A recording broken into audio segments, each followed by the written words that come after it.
যখন দেখবেন কোনো দল জামাত শিবিরের সাথে ফাইট করতে গিয়ে ৭১-৭১ কার্ড খেলছে, তখনই বুঝবেন ওর সমস্ত পুঁজি শেষ। তাস খেলার মতো 7-7 শেষ পুঁজি লাগাইছে। তারেক রহমান আজকে জামায়াতের বিরুদ্ধে কথা বলেছেন এবং সেখানে তিনি এই ৭১কেই টেনেছেন, ৭১-এর চেতনাকে টেনেছেন। বিএনপির ভারপ্রাপ্ত চেয়ারম্যান তারেক রহমান বলেছেন, কিছু মানুষ ও গোষ্ঠীর তরফে ইদানিং বিভিন্ন জায়গায় কিংবা সোশ্যাল মিডিয়ায় বলতে শোনা যায়, অমুককে দেখলাম, তমুককে দেখলাম, এবার অমুককে দেখুন। এই যাদের কথা বলা হচ্ছে তাদেরকে দেশের মানুষ ৭১ সালেই দেখেছে। মানে তিনি সম্ভবত গানের ওই লিরিক্সটা ইদানিং বেশি শোনেন। নৌকা ধানের শীষ, লাঙ্গল দেখা শেষ, দাড়িপাল্লা এবার গর্বে বাংলাদেশ।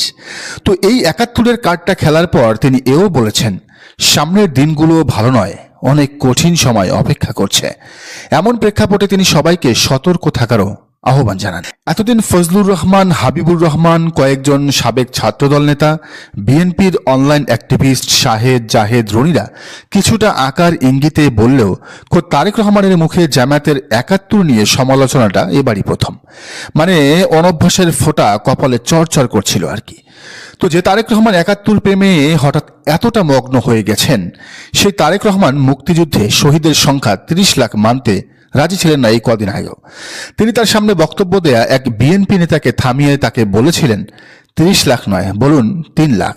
যে তারেক রহমান কাল জামাত আর জামায়াতের নেতাদের রাজাকার, আলবদর আর খুনি বলালেন, সেই তারেক রহমান এই তো সেদিন এক বক্তব্যে বলেছিলেন, জামাতের যাদের বিএনপি মন্ত্রী বানিয়েছিল তারা কেউ যুদ্ধাপরাধী নন, ৭১-এর কোনো কাদা তাদের গায়ে লাগেনি। আসলে ৭১ ইস্যুটা নিয়ে বিএনপি কখনোই এভাবে রাজনীতি করেনি, নোংরা রাজনীতি করেনি, চেতনার খেলা খেলেনি। যদিও জিয়াউর রহমান স্বয়ং ছিলেন স্বাধীনতার ঘোষক। তো সেই জিয়াউর রহমানের শাসনামলে তিনি বরং পাকিস্তান সহ মুসলিম বিশ্বের সাথে সুসম্পর্ক রেখেছিলেন। জামাত ছিল তার সরকারের সবচেয়ে কাছের দল, কাছের এলাই। জামাতের নেতারা ছিলেন তার প্রিয় মানুষ।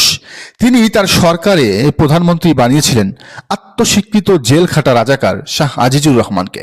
কারণ তিনি ৭১ পরবর্তী বাংলাদেশে আর কোনো বিভাজন চাননি, সবার সাথে মিলেমিশে থাকতে চেয়েছেন, সামনের দিকে এগুতে চেয়েছেন। একই পথে হেঁটেছিলেন বেগম খালেদা জিয়াও। কিন্তু তাদের সন্তান তারেক রহমান হাজির হয়েছেন চেতনার ফেরিওয়ালা হয়ে। ৭১-এর চেতনার দোকান বসিয়েছেন তিনি। সেই দোকানের কর্মচারীরা এতদিন ৭১ করলেও মালিক ছিলেন চুপচাপ, নীরব। কিন্তু এবার তিনি জাত চেনালেন, নিজেকে আর লুকিয়ে রাখতে পারলেন না। তো তারেক রহমান এই বক্তব্যের মাধ্যমে বহুদলীয় গণতন্ত্রের প্রবক্তা শহীদ প্রেসিডেন্ট জিয়াউর রহমান ও আপসহীন নেত্রী বেগম খালেদা জিয়ার রাজনীতির কবর দিলেন। কিন্তু দোকানদার হিসেবে এই কথাগুলো তার বলার আগে এসব প্রশ্নের উত্তরটাও সাথে রাখতে হবে। এক, জামাত যদি যুদ্ধ অপরাধী হয়ে থাকে তাহলে স্বাধীন দেশে তাদেরকে রাজনীতি করতে দিয়ে প্রথম ভুলটা প্রেসিডেন্ট জিয়াউর রহমান করেছেন কিনা, তার বাবা এই ভুলটা করেছেন কিনা সেটাও তাকে বলতে হবে। দুই, যুদ্ধাপরাধী হলে তাদের সাথে দীর্ঘ কয়েক যুগ আপসহীন নেত্রী বেগম খালেদা জিয়া 4 দলীয় জোট, 18 দলীয় জোট এবং 20 দলীয় জোটের মঞ্চ শেয়ার করেছেন কেন? 3, বিএনপি কেন যুদ্ধাপরাধীদের মন্ত্রিসভায় স্থান দিয়েছে? 4, শহীদ সালাউদ্দিন কাদের চৌধুরী, যাকে যুদ্ধাপরাধের মামলায় ফাঁসি দেওয়া হয়েছে, কেন বিএনপি সংসদে উপনেতা ও স্থায়ী কমিটির সদস্য তাকে বানিয়েছিল? 5, 1991-এর নির্বাচনের পর কেন জামাতকে রিকোয়েস্ট করে, অনুরোধ করে, পা ধরে জোটে এনে সরকার গঠন করা লাগলো? 6, স্বাধীনতার 54 বছরে যা মনে হয় না এখন হঠাৎ কেন জামাতকে তাই মনে হচ্ছে? 7, যে নেতা দীর্ঘ 1.5 বছরও দেশে আসতে পারে না কোনো এক অজানা কারণে, তার প্রতি জনগণ কেন আস্থা রাখবে? যে সুতার টানে দেশে আসতে পারে না সেই সুতা ভবিষ্যতে প্রধানমন্ত্রী হওয়ার পরও যে পেছনে টানবে না তার গ্যারান্টি কই? নাকি সেই সুতা ভারতের হাতে? তাই ভারতের প্রেসক্রিপশনে হঠাৎ এই জামাত বিরোধিতা, জামাতকে ৭১ সালের দোষে দুষ্ট করা। মূল বিষয় আসলে যুদ্ধ অপরাধ না, মানবতা বিরোধী অপরাধ না, ৭১ না। আসল কনসার্ন হলো, আসল বিষয় হলো আসল নির্বাচনে বিএনপির ভয়।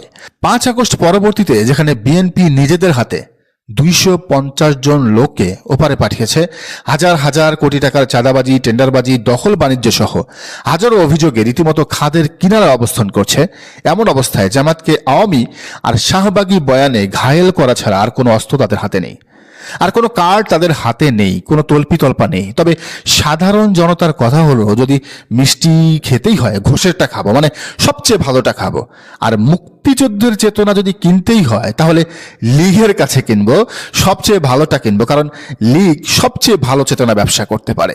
বিএনপির 2 নম্বর দোকান থেকে কেন কিনবো? অর্থাৎ এসব চেতনা দিয়ে বিএনপির কোনো কাজ হবে না।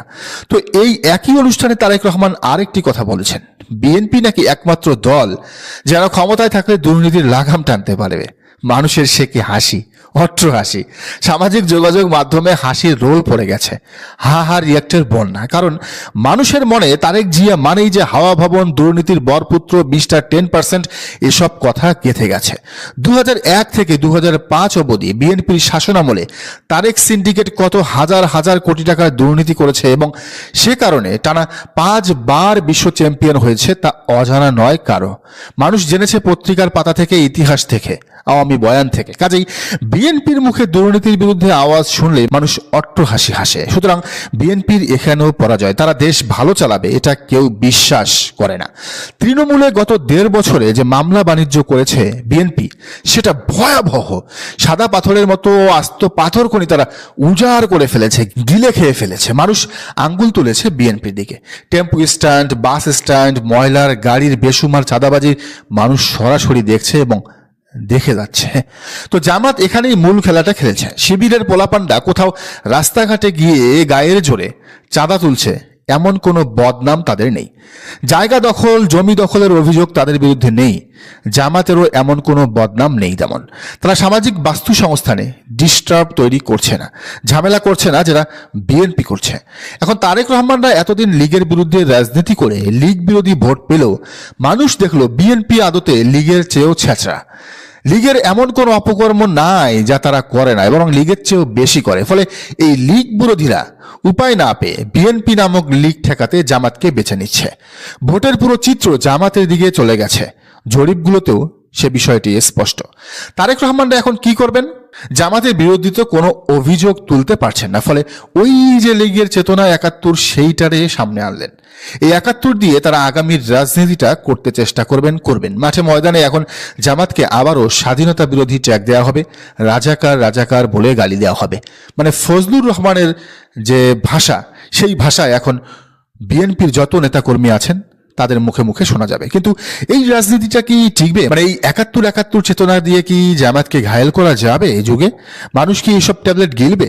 জামাত শিবিরের ভালো কাজ, কর্ম, ইমানের দৃঢ়তার বিপরীতে বিএনপি ছাত্রদলের উগ্রতাকে মানুষ বেছে নিবে?